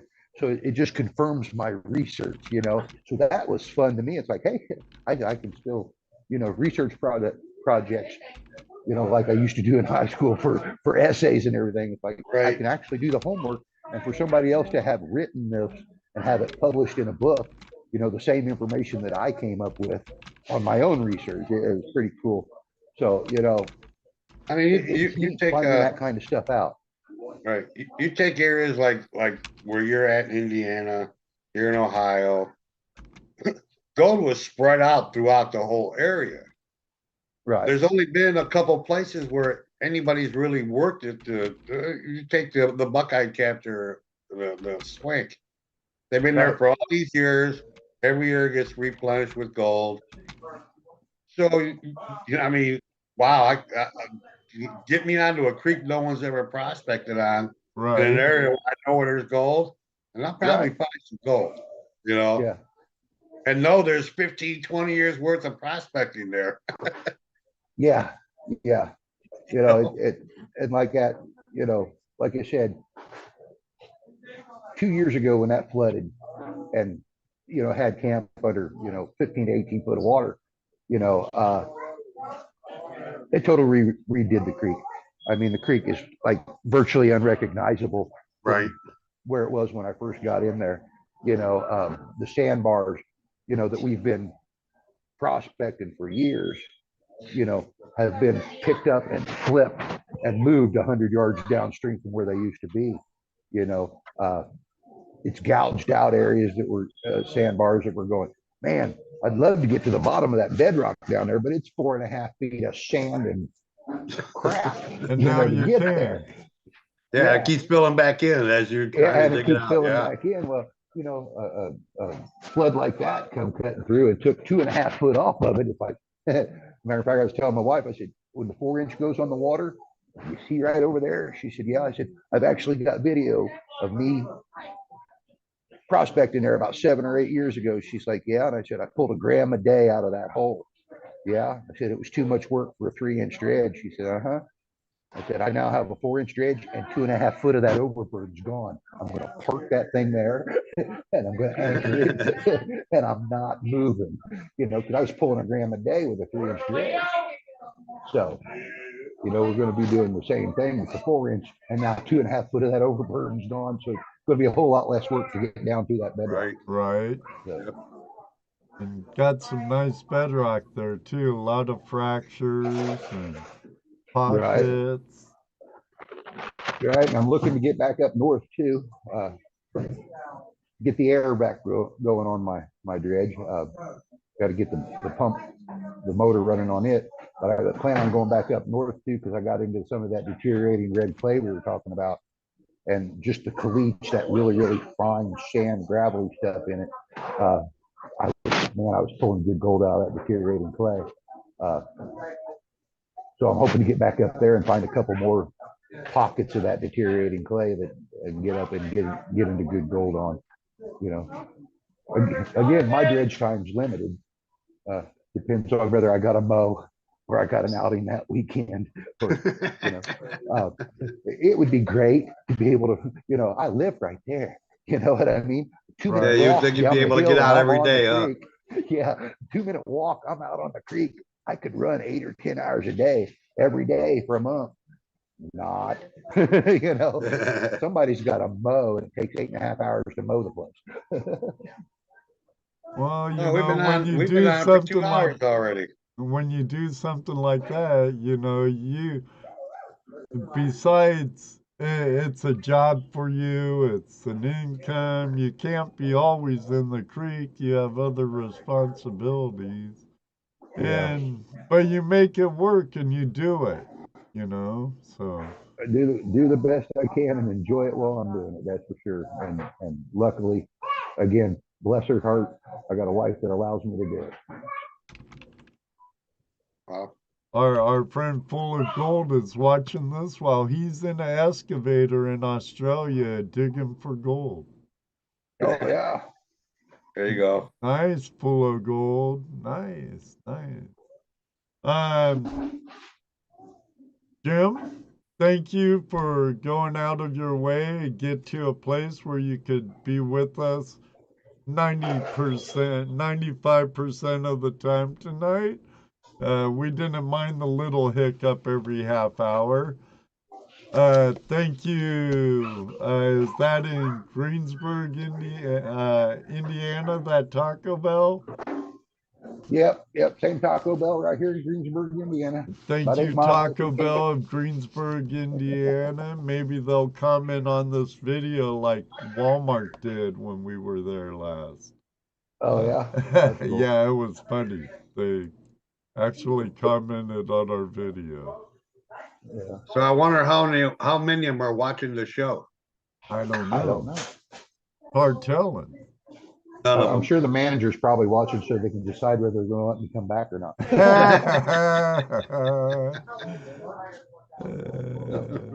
Well, I appreciate you guys having me on. Everybody Right. says great show, great guest. Thank you. And then Brewers Prospecting said me. right. Good place with the ride on a train. There's about all kinds of stuff. Wish you all the best, Cottonwood, and good luck with whatever you do. Our friend Full of Gold from Australia. Thank you, Full of Gold. Hey, leave some of that gold behind for me. I may actually make it over to Australia before I kick off.